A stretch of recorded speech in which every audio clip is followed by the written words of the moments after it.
The first light of dawn stretches across the Nile, painting the water in gold and shadow. This river was the lifeblood of ancient Egypt, a source of food, trade, and divine power. But beneath its shimmering surface lurked a creature both feared and worshipped, the crocodile. And at the heart of this ancient reverence stood Sobek, the crocodile god, a deity as complex as the Nile itself. Imagine a god who could tear a man apart with his jaws, yet cradle the world in his claws. Sobek was chaos and order, destruction and protection, a force of nature given divine form. His story is woven into the very fabric of Egyptian life, from the pharaohs who claimed his strength to the farmers who prayed for his mercy. The Nile's floods could bring ruin or abundance, and so too could Sobek, guardian of its waters, enforcer of its will.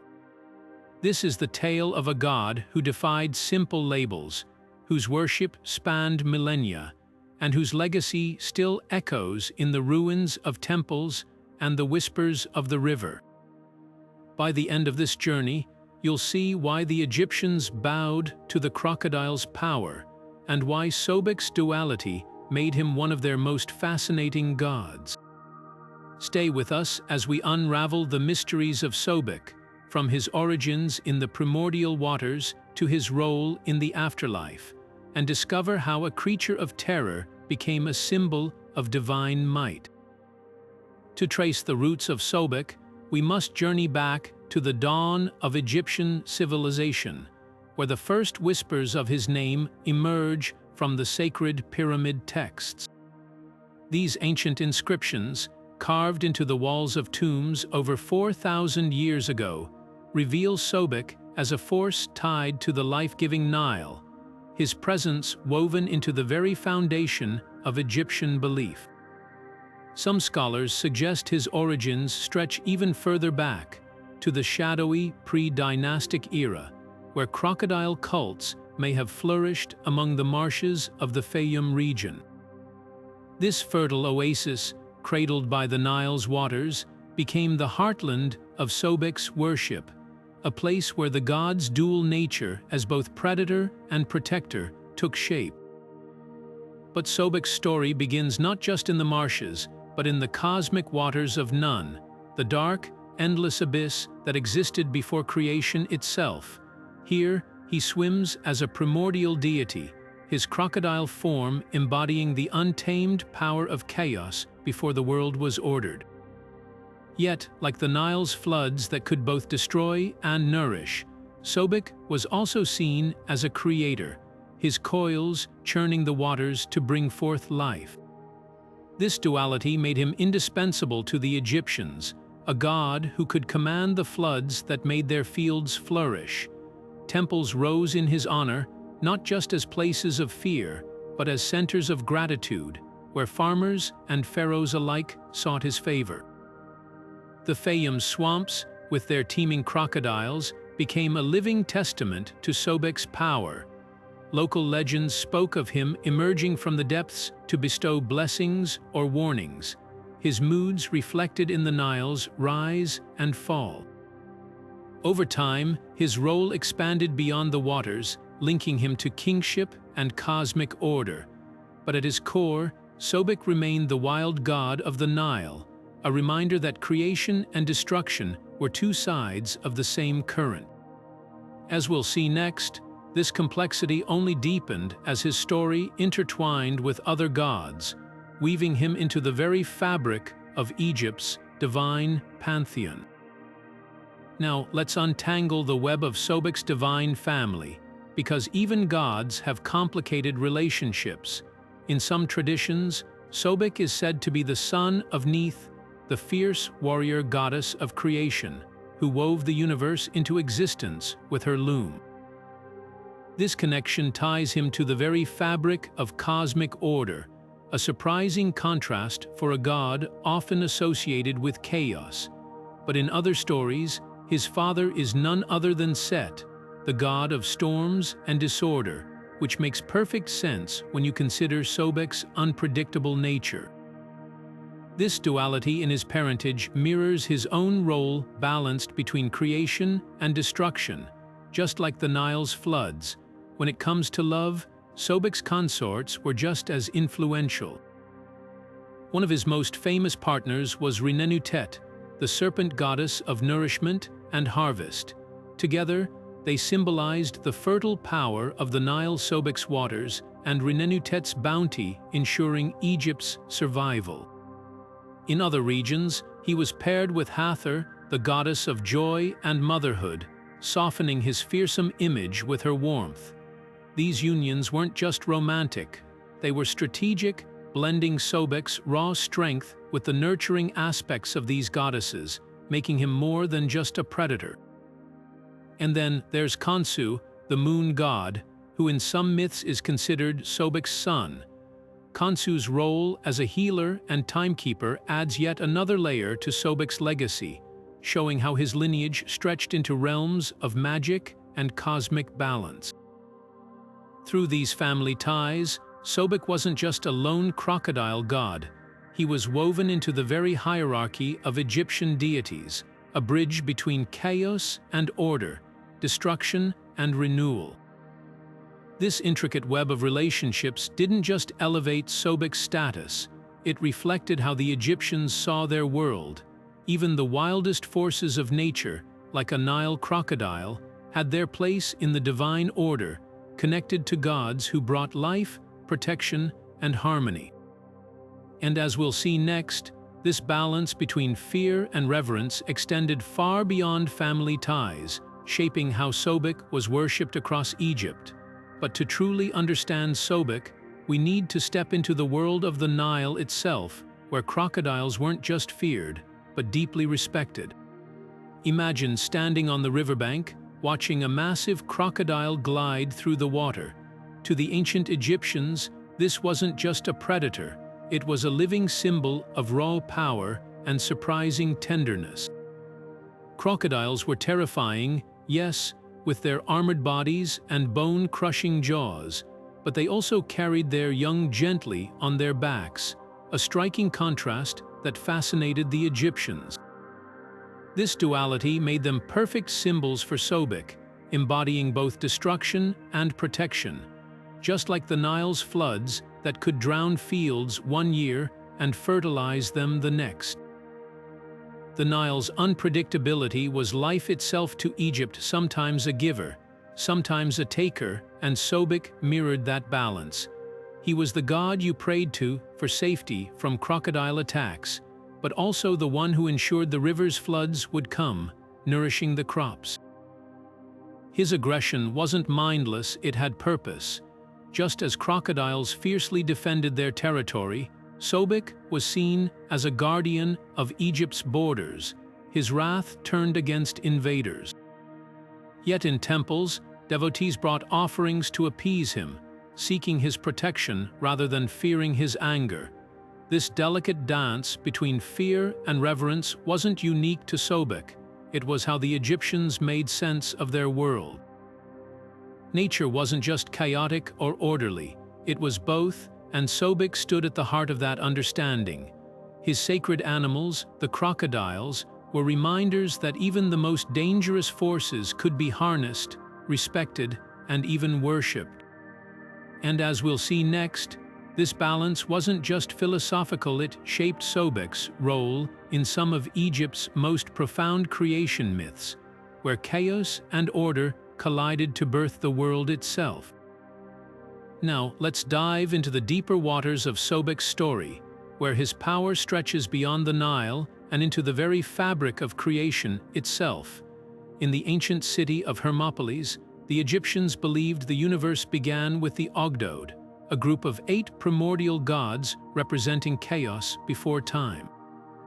Among them, Sobek emerged as a force of the untamed waters, embodying the raw, swirling energy that existed before land or light. Picture a world of endless, dark floods, no sun, no order, just the churning depths. That was Sobek's domain, a necessary chaos that would one day give rise to life. But Sobek's role didn't end there. As Egyptian mythology evolved, so did he, merging with the sun god Ra to become Sobek-Ra. This fusion was genius. It tied the Nile's dangerous currents to the sun's perilous nightly journey through the underworld. Just as Ra's solar bark had to navigate treacherous waters filled with demons, Sobek's strength ensured safe passage, his crocodile form cutting through the darkness like a living shield. Together, they symbolized the unbreakable cycle of destruction and renewal, where chaos and light depended on each other. And here's where it gets even more fascinating. Some texts describe Sobek as the one who spat the world into existence, his saliva mingling with the primordial waters to form the first land. Think about that. The same jaws that could snap bones in half were also the source of creation. It's a reminder that in Egyptian thought, nothing was purely good or evil. Even the most terrifying forces had their purpose. Sobek's chaos wasn't just random violence, it was the fertile mud that let the lotus bloom. This duality made him indispensable. Without the chaos of the waters, there'd be no order to rise from it. Without Sobek's ferocity, Ra's light might never have reached the dawn. And that's why, when the Egyptians looked at a crocodile basking on the riverbank, they didn't just see a predator, they saw a living piece of the universe's oldest story. Up next, we'll see how this cosmic role translated into something far more earthly, Sobek's intimate ties to the pharaohs, who wielded his image to project their own divine authority. Because if a god could master chaos, so could a king. Now, let's step onto the banks of power, where Sobek's influence wasn't just spiritual, it was political. Pharaohs, those god-kings of Egypt, knew the value of aligning themselves with a deity who commanded both fear and reverence. Take Amenemhat III, a ruler of the Middle Kingdom who saw Sobek not just as a god, but as a symbol of his own authority. Under his reign, the Fayum region, a lush oasis fed by the Nile's waters, became a hub for Sobek worship. Here, Amenemhat built temples and commissioned statues, weaving the Crocodile God's imagery into the very fabric of his rule. Why? Because Sobek embodied something every pharaoh craved: mastery over chaos. The Nile was life, but it was also unpredictable. Floods could bring fertility or destruction, and crocodiles could be protectors or killers. By associating himself with Sobek, Amenemhat sent a clear message. Just as the god tamed the waters, the pharaoh tamed the land. It was divine PR at its finest. Statues of Sobek often showed him wearing the royal crown, a visual shorthand that the god's strength flowed directly into the king's right to rule. But this wasn't just about vanity. The connection ran deeper. Pharaohs were seen as living gods, the bridge between heaven and earth. By invoking Sobek, they tapped into his raw, untamed energy, the same energy that had spat the world into existence. In rituals, they'd channel his ferocity to smite Egypt's enemies, and in ceremonies, they'd beg his blessings for bountiful floods. It was a two-way street. Sobek legitimized their power, and in return, they elevated his worship, building grand temples where priests fed sacred crocodiles honey cakes and adorned them with gold. And here's the clever part: this wasn't unique to Amenemhat. Other pharaohs, from the New Kingdom to the Ptolemaic era, used Sobek's imagery to shore up their rule. When you control the narrative around the Nile's most fearsome creature, you control the narrative around fear itself. A king who could ride the crocodile, so to speak, was a king who could face any threat. Next, we'll wander the halls of Sobek's most famous temples, where faith, politics, and even medicine collided in ways that'll surprise you. Because where gods and kings walk together, the stones themselves tell stories. Now, let's walk through the towering gates of Sobek's sacred spaces, where faith met stone and water. Among the most striking was Ombo, a temple unlike any other in Egypt.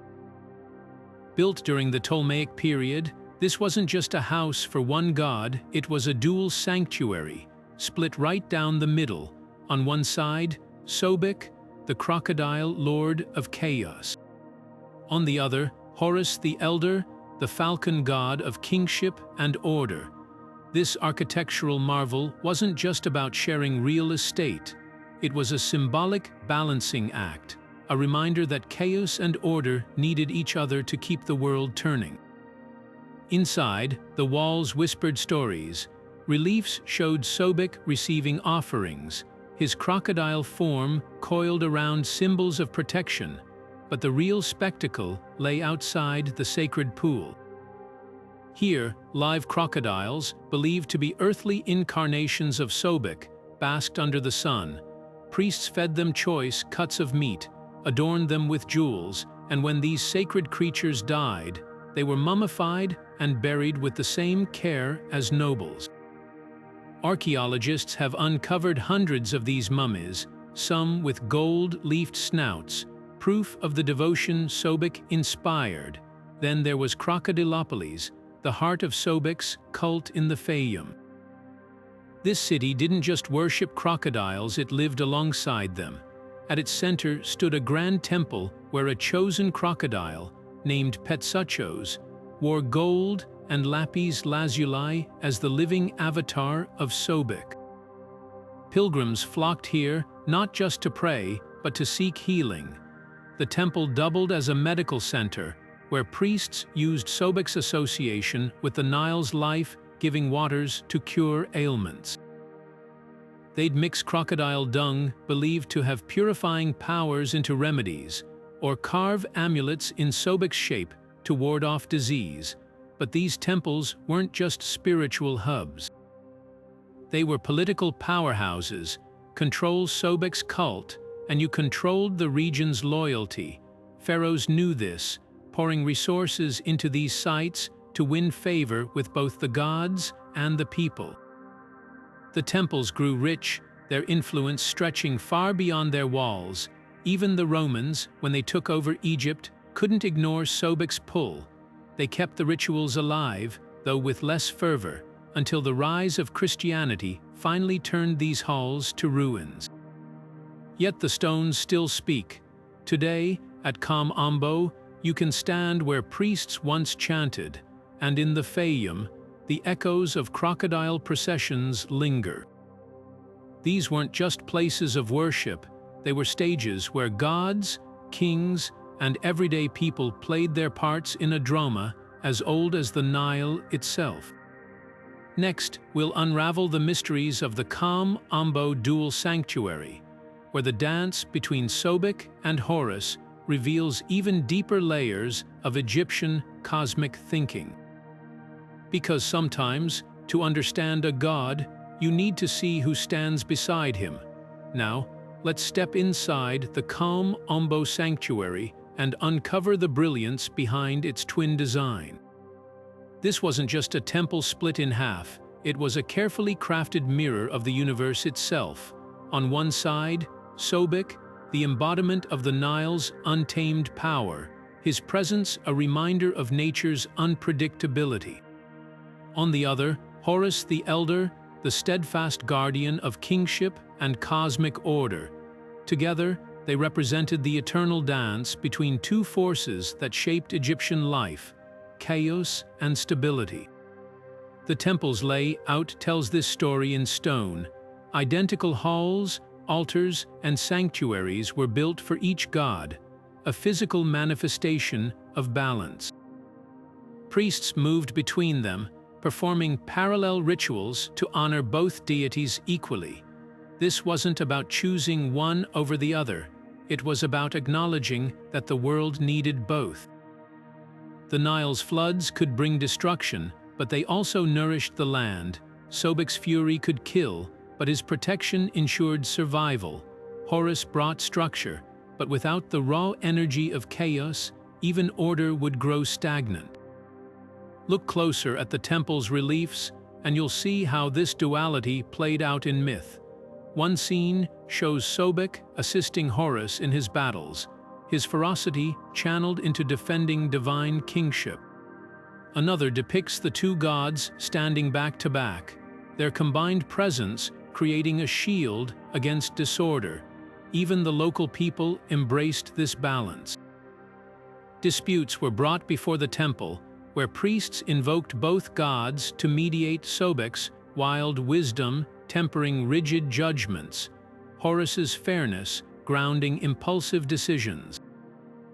The genius of Ombo lies in its refusal to simplify. Where other cultures might pit chaos against order as enemies, here they were partners. The temple's very existence was a lesson. Life thrived not by eliminating chaos, but by harnessing it. When the Nile raged, it wasn't just a disaster, it was Sobek's gift, clearing the way for new growth. And when harvests came, they weren't just Horus's triumph, they were the fruit of that delicate equilibrium. This sacred space didn't just house gods, it taught a philosophy carved into every wall, that true harmony isn't the absence of conflict, but the art of turning tension into strength. A lesson as vital today as it was 2,000 years ago, whispered by crocodile and falcon alike from the sands of Ombo. Next, we'll see how Sobek's influence stretched beyond temples and into the afterlife, where his role took on an even deeper significance in the journey of the soul. Because in Egyptian belief, death was just another river to cross, and who better to guide you than the god who ruled the waters. But the story of Sobek doesn't end at the temple gates. When the sun set on an Egyptian's life, they faced their most perilous journey, the passage through the duat, the underworld's shadowy realm. And here, in the afterlife's treacherous currents, Sobek's power took on new meaning. The Book of the Dead, that ancient guidebook for the soul's journey, reveals how Egyptians called upon the Crocodile God when facing the ultimate test. Picture this, a spirit standing at the edge of dark, churning waters, knowing they must cross to reach the field of reeds. Monsters lurk beneath the surface, ready to drag the unworthy into oblivion. This is where Sobek steps in not as a destroyer, but as a divine ferryman. Spell 317 paints this vivid scene. The deceased pleads, "O Sobek, Lord of the green waters, carry me safely as you carry your young upon your back. Let your teeth crush my enemies, not my ka." It's a striking image, the same jaws that could snap a boat in half now shielding a fragile soul from harm. What's fascinating is how this mirrors Sobek's earthly role. Just as he governed the Nile's duality floods that could drown or fertilize, he now presided over death's paradox, a passage both dangerous and necessary. The Book of the Dead even describes him clearing obstacles from the underworld's rivers. His bulk parting reads like the Nile's annual inundation, clearing silt from fields. Some spells suggest priests saw Sobek's saliva as purifying, a liquid that could cleanse the soul as it moved toward judgment. This wasn't just poetic symbolism. Egyptians buried amulets carved like crocodiles with their dead, tiny Sobeks meant to snap at demons in the dark. Wealthy nobles had entire spells inscribed on their tomb walls showing Sobek lifting their souls from watery chaos, his scales gleaming like armor against the duat's horrors. Even Osiris, Lord of the Dead, was said to borrow Sobek's strength at times, proof that in the afterlife's economy, raw power had its place beside justice and order. Yet Sobek's afterlife role had one crucial difference. On Earth, he might capsize a boat or spare it. In the duat, his protection was conditional.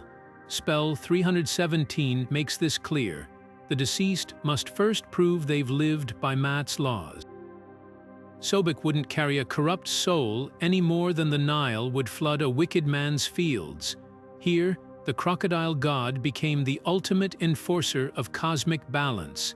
his mercy earned, not given. This transforms how we see Sobek's duality. His ferocity wasn't just random violence, it was the universe's way of testing worthiness, and his protection. The reward for those who navigated life's currents with wisdom.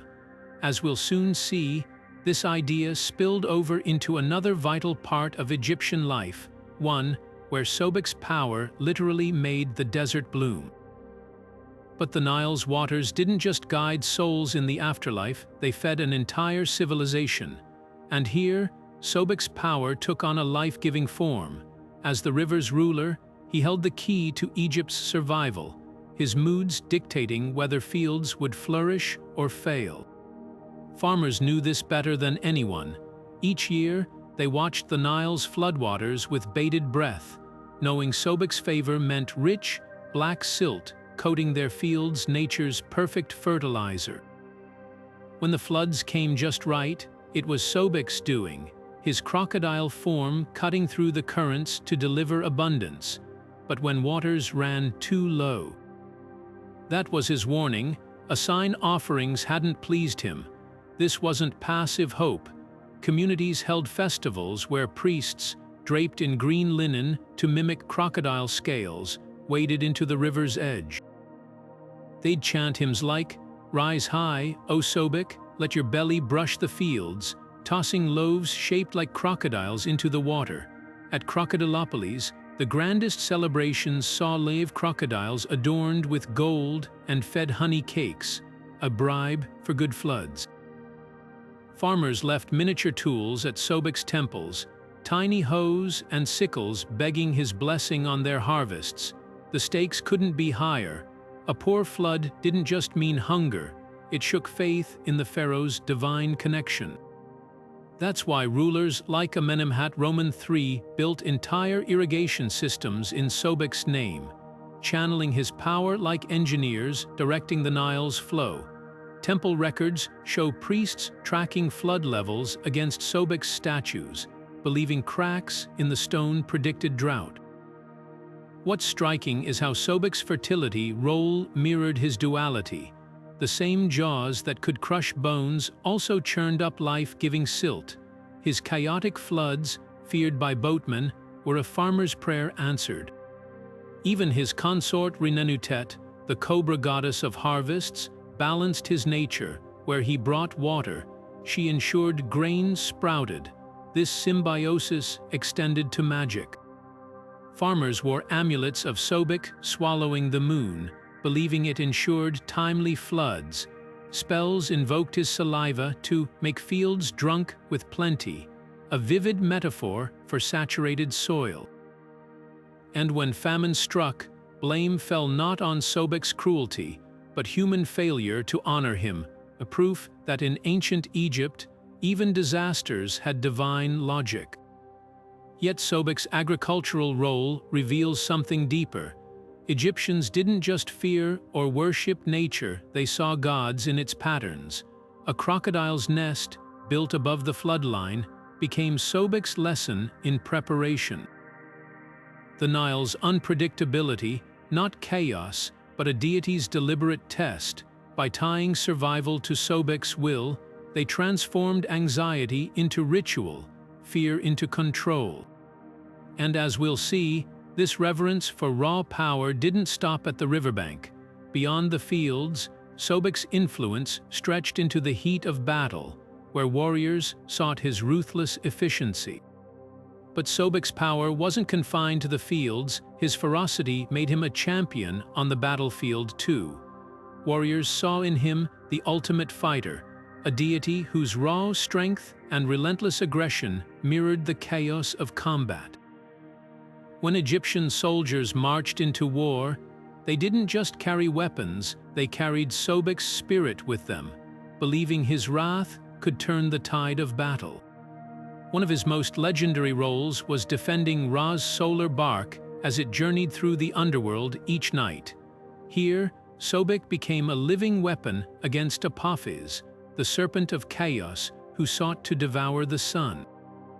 Ancient texts describe him lunging from the Nile's dark waters, his jaws clamping down on Apophis to keep the cosmic order intact. This wasn't just myth, it was a metaphor for how Egyptians viewed their own battles. Just as Sobek fought to protect Ra's light, soldiers fought to preserve Ma'at, the balance of their world. Amulets carved in Sobek's image became standard issue for many troops. These weren't mere trinkets, they were believed to channel his predatory instincts. Soldiers wore crocodile-shaped charms around their necks or sewn into their armor, hoping to strike with the same speed and precision as the god himself. Some inscriptions even show Sobek breathing fire, a terrifying addition to his arsenal that must have struck fear into enemies. But Sobek's connection to warfare went deeper than symbolism. Pharaohs like Ramses II invoked him before major campaigns, offering sacrifices at temples like Ombo to secure his favor. There's evidence that military units adopted crocodile motifs on their shields and standards, turning Sobek into a rallying cry. And in a brilliant twist of theology, his very unpredictability, the same trait that made him feared in the Nile, became an asset in war. Enemies couldn't anticipate a warrior blessed by Sobek any more than they could predict the river's floods.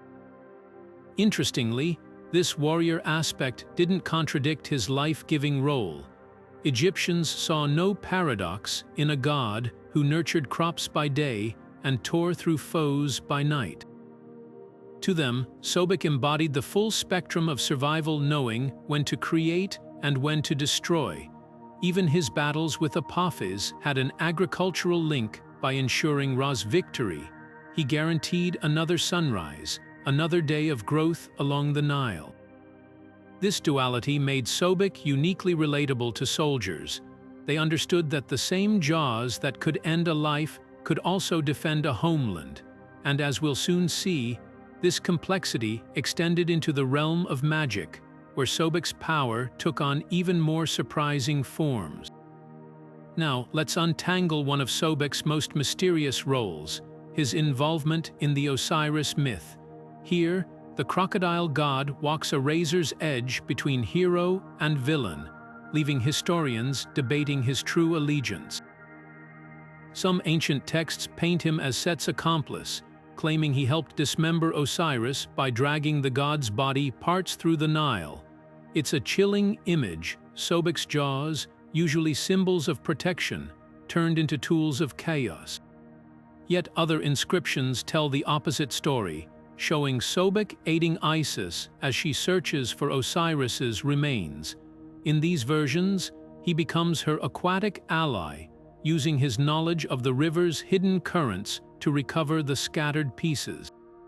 This contradiction isn't just a storytelling quirk, it's a window into Sobek's liminal nature. Unlike gods firmly planted on one side of the cosmic divide, Sobek straddles both. His link to the Nile's unpredictable floods made him a natural fit for this duality. Just as the river could nourish crops or drown villages, Sobek could uphold Ma'at or tip the scales toward chaos, depending on circumstance. The Osiris myth amplifies this tension. By alternately helping Set and Isis, Sobek mirrors the Nile's own capriciousness, sometimes aiding farmers, sometimes destroying their work. Even his alleged role in Osiris's dismemberment carries symbolic weight. If Sobek did disperse the body, it wasn't purely destructive. The Nile's currents also carried the seeds of resurrection, as Osiris would later rule the underworld. This ambiguity made Sobek relatable to ordinary Egyptians. They knew life by the Nile demanded flexibility. You couldn't label the river as purely good or evil, just as you couldn't pigeonhole Sobek. What's fascinating is how this liminal status elevated Sobek's importance. While other gods were locked into rigid roles, he could navigate between worlds' chaos and order, destruction and healing. It's no surprise that later magical texts often invoked him for protection spells. who better to guard against disorder than a god who understood its every shade. This fluidity also explains why Sobek's cult thrived even as other deities rose and fell in popularity. Egyptians didn't see his contradictions as flaws, they saw a deity who reflected life's complexities.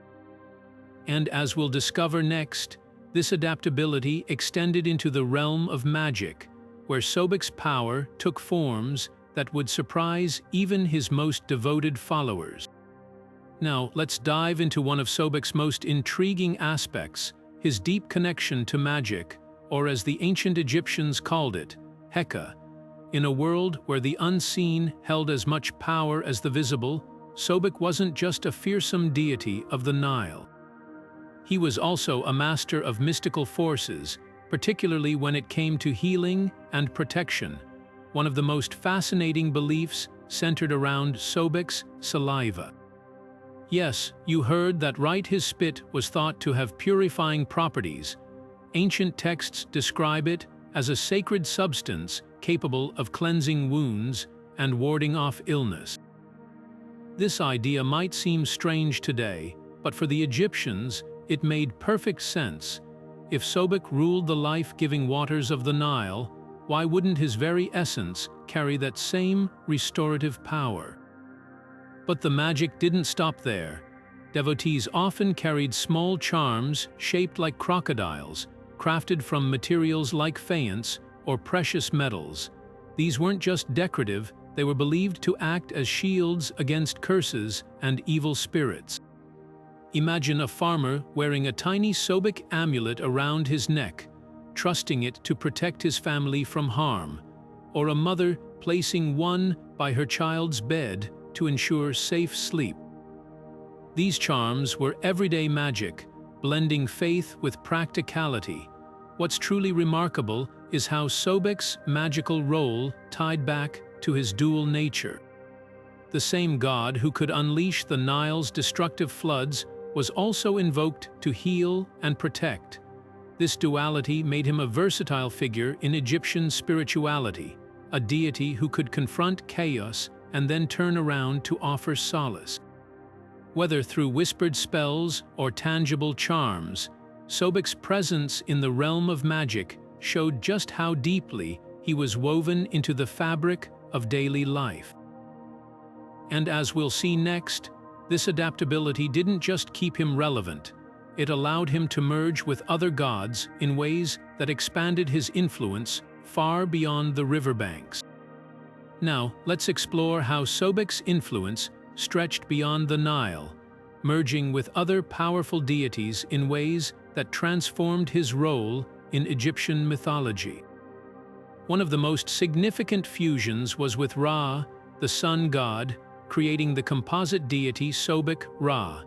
This wasn't just a simple pairing, it was a profound union of forces. Ra, the unwavering sun, represented order and light, while Sobek embodied the untamed power of the Nile. Together, Sobek-Ra became a symbol of the sun's journey through the perilous waters of the underworld each night, emerging victorious at dawn. This fusion highlighted Sobek's ability to harness chaos for renewal, reinforcing his place as a guardian of cosmic balance. But Sobek's syncretism didn't stop there. In some regions, he merged with Horus, the sky god, forming Sobek-Horus. This blend was especially powerful in places like Ombo, where the two gods shared a temple. Horus represented kingship and divine order, while Sobek brought raw strength and protection. Together, they embodied the ideal balance between might and justice, a duality that resonated deeply with both rulers and everyday worshippers. Even Ammon, the hidden god of Thebes, wasn't beyond Sobek's reach. Though less common, their fusion showcased Sobek's adaptability, linking him to Ammon's role as a creator and sustainer of life. These mergers weren't just theological experiments, they were strategic, elevating Sobek's status from a regional god to a cosmic force. each syncretism added layers to his identity, proving that Sobek wasn't just a god of the river. He was a deity who could shape-shift, blending his essence with others to meet the spiritual needs of an evolving civilization. What's fascinating is how these unions reflected the Egyptians' knack for finding harmony in opposites. Sobek-Ra wasn't a contradiction, it was a testament to the sun's resilience against chaos.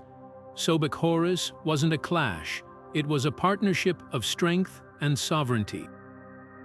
And in these blended forms, Sobek's legacy endured, proving that even the most fearsome gods could find common ground in the pursuit of balance.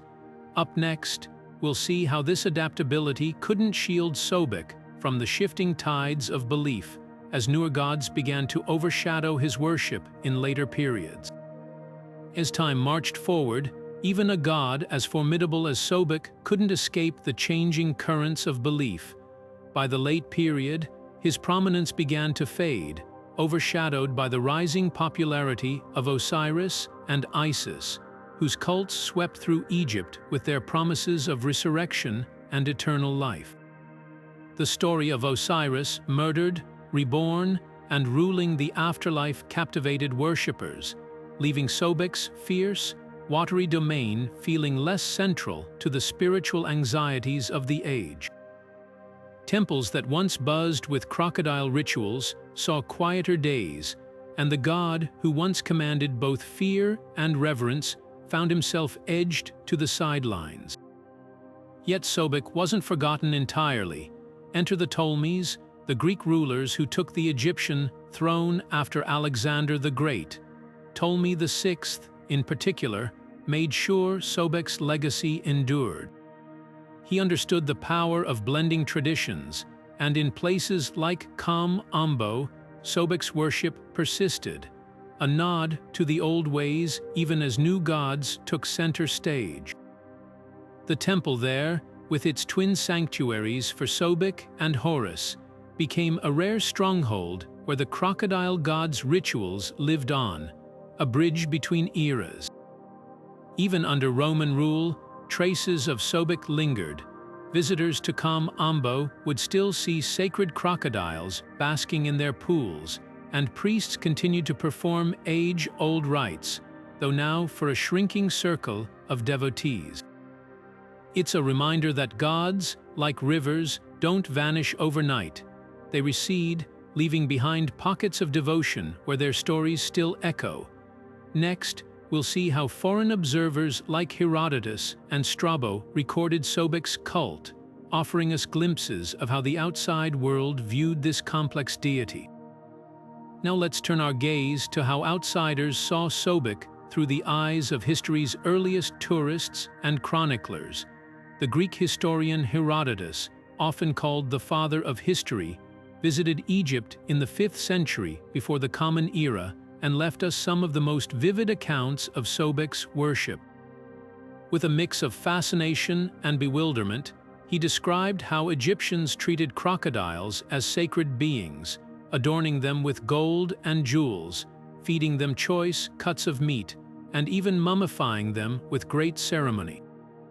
To Herodotus, this wasn't just exotic, it was extraordinary, a practice so unlike anything in the Greek world that he devoted entire passages to unraveling its meaning. But not all observers shared his curiosity. Centuries later, the Roman geographer Strabo offered a more skeptical take.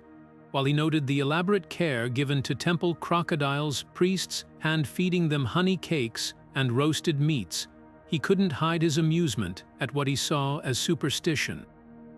To the practical-minded Romans, worshipping a creature known for its deadly jaws seemed irrational, a relic of an older, stranger time. This contrast between Egyptian devotion and Roman skepticism highlights a cultural divide.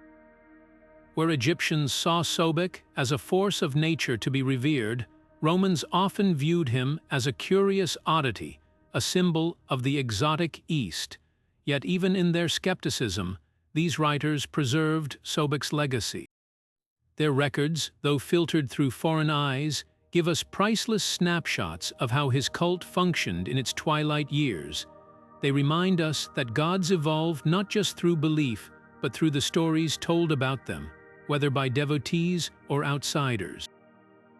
And as we'll see next, those stories would one day resurface in ways no ancient Egyptian could have imagined. But the story of Sobek doesn't end with ancient scrolls or fading temples. Fast forward to the modern era, where archaeologists began peeling back the sands of time to rediscover his legacy.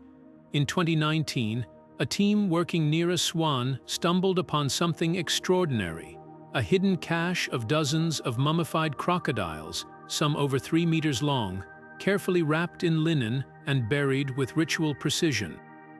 This wasn't just a random find. These crocodiles were sacred offerings, proof that Sobek's worship endured even as Egypt's old gods faded into history. The fascination with Sobek didn't start there, though. Back in the 19th century, pioneers like Auguste Mariette, the French Egyptologist who founded Cairo's Antiquities Service, began excavating sites like Ombo and the Fayum. Mariette and his contemporaries decoded temple inscriptions, piecing together Sobek's role in rituals and royal propaganda. Their work reignited global curiosity, transforming Sobek from a forgotten deity into a subject of scholarly debate and public fascination. What's remarkable is how these discoveries reshaped our understanding. The crocodile mummies weren't just religious artifacts, they were time capsules. Scientists examining their remains found clues about ancient diets, health, even climate conditions.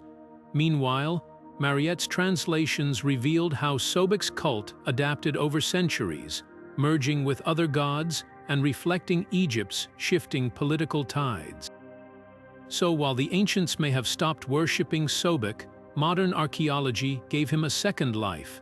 Every unearthed mummy, every translated hymn, adds another layer to his story, one that's still being written today. And as we'll see next, that story didn't just stay confined to history books. It leaped into our pop culture in ways that would make even the old priests of Crocodilopolis raise an eyebrow. But Sobek's influence didn't just linger in the sands of Egypt, it slithered straight into the heart of modern pop culture. You've probably seen him without even realizing it. Take Hollywood, for example.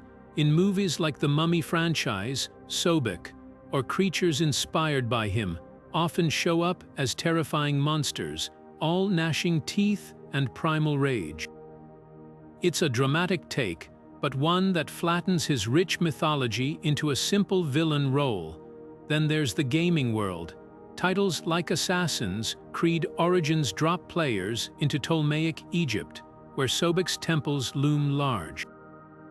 Here, he's more than just a boss fight. His presence weaves through side quests and lore, offering glimpses of his dual nature. Yet even then, the focus tends to skew toward his fearsome side, overshadowing his role as a protector or a god tied to the Nile's life-giving floods. Literature hasn't escaped his pull either. Fantasy novels and comic books love reimagining Sobek, but again, he's often boxed into the scary crocodile god trope. Rarely do these stories explore his connections to fertility, kingship, or cosmic balance, the very traits that made him so vital to ancient worshippers. What's fascinating is how this modern portrayal contrasts with the real Sobek. The ancients saw nuance in him, a deity who could be both brutal and benevolent, chaotic yet essential. Pop culture, though, it tends to grab the flashiest bits and run. That's not necessarily a bad thing.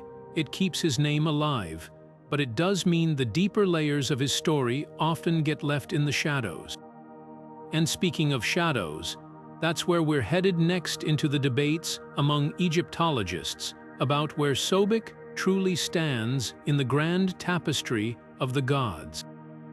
Was he a primal force from the dawn of time, or a later addition to the pantheon? The answers might surprise you. Now, let's step into the world of scholars and dig deeper into the mysteries surrounding Sobek. Egyptology has long been fascinated by this crocodile god, not just for his dramatic duality, but for what his worship reveals about the flexibility of ancient Egyptian religion. The debates around Sobek's origins are anything but settled. Some experts argue he was a primal force, a remnant of pre-dynastic animal cults, while others see him as a later addition, carefully woven into the pantheon to serve political or theological needs. Take the pre-dynastic theory first. Some archaeologists point to early artifacts, crocodile figurines, and carvings found in settlements along the Nile, long before the first pharaohs ruled. These suggest Sobek may have started as a local totem, a spirit of the river's raw power, later elevated to godhood as villages grew into kingdoms. If true, it'd mean Sobek's roots stretch back to the very dawn of Egyptian culture, a relic of a time when gods wore animal skins more literally. But not everyone's convinced. Opposing scholars highlight gaps in the evidence, noting that Sobek's name and full-fledged cult don't appear in texts until the Middle Kingdom. To them, he feels like a deliberate creation, a god shaped to unify the Nile's chaotic forces under the banner of Mat, or cosmic order. Could Sobek have been a theological patch, a way to tame the wildness of the crocodile into something that served the state? It's a compelling idea, especially when you consider how pharaohs like Amenemhat III tied his worship to their own authority. What's undeniable is how Sobek's story mirrors the adaptability of Egyptian religion itself. Gods rose, merged, and evolved as the culture shifted, and Sobek, whether ancient totem or later construct, was no exception. His journey from feared predator to cosmic guardian shows just how fluid divine identities could be, bending like the Nile itself to meet the needs of those who revered him. And that fluidity leads us to our next chapter, the surprising discovery of crocodile mummies, and what they tell us about the day-to-day devotion Sobek inspired. Now, let's turn our attention to one of the most fascinating aspects of Sobek's worship, the sacred crocodile mummies. These preserved creatures, ranging from tiny hatchlings to massive adults, offer a window into the deep reverence ancient Egyptians held for Sobek. The mummification process itself was meticulous, mirroring the care given to human burials. Priests would carefully clean the crocodiles, remove their internal organs, and pack the bodies with natron, a natural salt, to dry them out. Then, they'd wrap the bodies in linen, sometimes even adorning them with gold leaf or amulets, transforming them into sacred vessels for Sobek's divine energy. But why crocodiles of all sizes? The answer lies in the symbolism. Hatchlings represented renewal and the cycle of life, while the giant crocodiles embodied Sobek's raw, untamed power. These mummies weren't just offerings, they were physical manifestations of the god's presence, bridging the gap between the mortal world and the divine. Modern technology has peeled back even more layers of this ancient practice. X-ray studies of these mummies reveal surprising details about their lives. Some crocodiles show healed fractures, suggesting they were cared for in temple pools long before their mummification. Others have stomach contents filled with fish, livestock, and even luxury foods like honey cakes, proving these creatures were fed like royalty. These findings paint a vivid picture of temple life, where crocodiles were more than just symbols. They were living, breathing extensions of Sobek himself. The burial sites, or necropolises, where these mummies were laid to rest, are equally revealing. Places like the crocodile catacombs at Ombo held thousands of mummies, stacked in elaborate tunnels. Pilgrims would bring offerings, hoping for Sobek's favor, while priests performed rituals to ensure the god's continued protection. These sites weren't just graveyards, they were bustling hubs of devotion, where the line between the sacred and the everyday blurred. What's truly remarkable is how these mummies reflect the duality of Sobek's nature. Even in death, the crocodiles symbolized both terror and tenderness, destruction and protection. And as we'll soon see, this duality wasn't just confined to the temples, it extended to the very floods that shaped Egypt's destiny. Now, let's wade into the lifeblood of Egypt itself, the Nile's annual floods, and uncover how Sobek's presence was felt in every rise and fall of its waters. The Nile's inundation wasn't just a natural event for the ancient Egyptians, it was a divine conversation, with Sobek as its most unpredictable speaker. Each year, the river's floodwaters brought fertile black silt, transforming barren land into lush fields. But too much or too little water meant disaster, and priests kept a close watch on the Nile's behavior, believing it reflected Sobek's temperament. When the floods arrived with perfect timing, it was seen as Sobek's blessing, a sign of his nurturing side. Temples echoed with hymns praising him as the Lord of the Waters, whose generosity fed the kingdom. One such hymn pleads, "May Sobek, green with vegetation, cause the Nile to surge without ravaging our homes." Yet, when the floods were weak, whispers spread that Sobek was angered, his chaotic side looming. Priests would perform urgent rituals, offering sacrifices and reciting spells to soothe him, fearing drought and famine. The connection between Sobek and the Nile's hydrology ran even deeper. Ancient texts describe how priests tracked flood levels using nilometers, stone staircases, or wells marked with measurements. A rise too high meant Sobek's fury could drown villages, too low, and his indifference might starve the land. It was a delicate balance, and the people knew their survival hinged on keeping the Crocodile God content. This interplay of reverence and fear shaped entire festivals.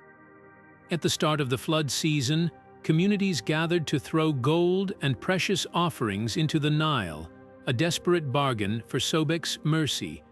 Farmers sang songs comparing his waves to the lashing of a crocodile's tail, powerful, swift, and impossible to control. Even the pharaohs intervened, claiming to mediate between Sobek and the people, their authority bolstered by the belief that they alone could temper the god's whims. What's striking is how Sobek's duality mirrored the Nile itself, both life-giver and destroyer. And as we'll see next, this balance between chaos and order wasn't just a theme in nature, it echoed in the gods Sobek stood beside and against. But here's the fascinating twist: Sobek wasn't just a god of extremes. He thrived in the gray areas, his contradictions making him one of Egypt's most relatable deities. Think about it, the same jaws that could snap bones in an instant were also believed to cradle the sun god Ra safely through the night. This duality wasn't a flaw, it was the essence of his power. Take his role as both destroyer and protector. Villagers might pray to Sobek to ward off Nile predators, yet they also knew those same crocodiles could drag a child into the depths without warning. The Egyptians didn't shy away from this tension, they embraced it. Temples depicted Sobek with a knife in one hand and an ankh, the symbol of life, in the other. Why? Because they understood that creation and destruction were two sides of the same coin. A flood might wipe out a village, but it also left behind soil so rich it could feed generations. Then there's his chaotic yet orderly nature. In myths, Sobek sometimes aided Set, the god of chaos, yet he also defended Ma'at, the cosmic order, by helping Ra's solar bark defeat Apophis, the serpent of chaos. This wasn't inconsistency, it was realism. The Nile didn't follow a neat schedule, and neither did life. By worshipping a god who embodied both chaos and control, the Egyptians acknowledged a truth we still grapple with today. Nature doesn't play by our rules. And that's what made Sobek so deeply loved despite the fear he inspired. Farmers might tremble at his wrath, but they also praised him as he who makes the green grow. His unpredictability mirrored their daily struggles, the hope of a bountiful harvest against the gamble of drought. In a world where the line between blessing and disaster was as thin as the Nile's banks, Sobek's contradictions weren't just divine traits. They were a mirror held up to humanity itself.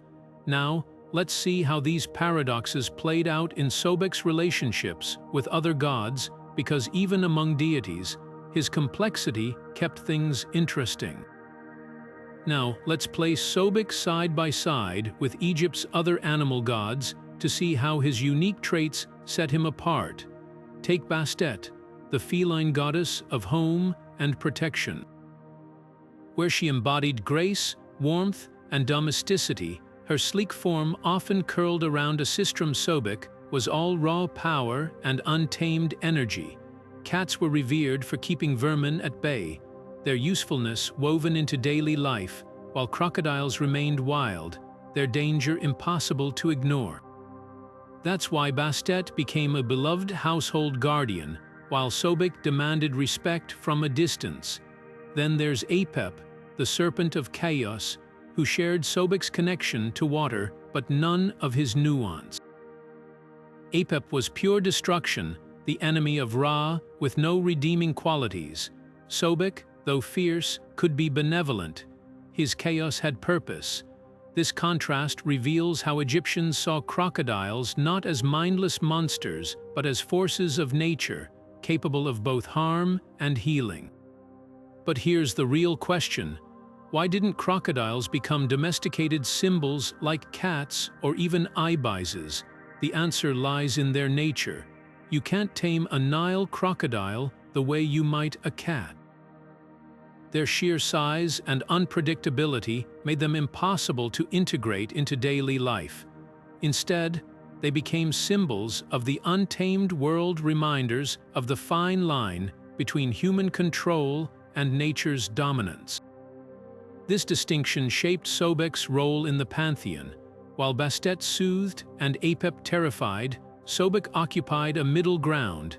He wasn't just an animal god. He was the embodiment of the Nile, itself unpredictable, essential, and utterly beyond human mastery. And that's what made him unforgettable.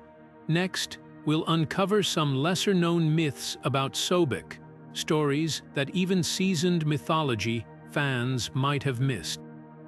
Now, let's venture into the shadows of Sobek's mythology, where lesser-known tales reveal even more layers to this complex deity. One intriguing story claims Sobek played a role in creating the Milky Way. According to fragments of a Middle Kingdom papyrus, Sobek's scales were said to glimmer so brightly that when he surged through the primordial waters, his body scattered light across the darkness, forming the stars. This cosmic twist paints him not just as a god of the Nile, but as a shaper of the heavens, a far cry from the simple predator some might imagine. Then there's his rivalry with Taweret, the hippo goddess of childbirth. While both were linked to the Nile's life-giving forces, their dynamic was anything but peaceful. A damaged temple relief from the Fayum depicts Sobek and Taweret locked in a symbolic struggle, their clash representing the balance between the river's destructive floods and its nourishing waters. Some scholars believe this tension mirrored real-life conflicts between crocodile and hippo habitats, showing how Egyptians wove observations of nature into their myths. But perhaps the most tantalizing clues lie in the scraps of papyri found near Crocodilopolis. One fragment describes Sobek as the one who swallows the moon, hinting at a lost legend where he devours the lunar disk each month, only to release it anew. a possible explanation for lunar phases. Another mentions a contest of roars between Sobek and the lion god Mas, suggesting rituals where their priests competed in vocal mimicry to honor them. These fragments are like puzzle pieces, inviting us to wonder what other stories about Sobek have vanished into time. Every tattered scroll or eroded carving offers a glimpse into a mythology far richer than what's been preserved. And that's the magic of Sobek. Even now, he keeps secrets waiting to be uncovered. Next, we'll bring our journey full circle, reflecting on how Sobek's legacy still ripples through history. As we wrap up our journey through the myths of Sobek, it's clear this deity was far more than just a fearsome crocodile lurking in the Nile. From his origins as a primal force of chaos to his evolution into a guardian of kings and a cosmic architect, Sobek's story reflects the very heart of ancient Egypt's worldview. His duality, destroyer and protector, predator and nurturer, mirrored the unpredictable nature of the Nile itself, a river that could bring both life and devastation with its floods. The Egyptians didn't just worship Sobek out of fear, they revered him because he embodied the raw power and balance of their world. Temples like Ombo and Crocodilopolis stand as testaments to his enduring influence, where rituals blurred the lines between the divine and the everyday. Whether aiding souls in the afterlife, battling alongside Ra against chaos, or even shaping the stars above, Sobek's roles were as vast as the Nile's waters. And though his worship faded with time, modern discoveries like the troves of mummified crocodiles keep pulling us back into his story, reminding us how deeply this god was woven into Egypt's identity. So, which facet of Sobek intrigues you the most? The ferocious warrior, the cosmic creator, or the unpredictable force of nature? Let us know in the comments below. And if you enjoyed unraveling the mysteries of Egyptian mythology with us, don't forget to hit that subscribe button and ring the notification bell. There are plenty more myths waiting to be explored, and we'd love for you to join us on the next adventure. Until then, keep diving into the stories that shape our world.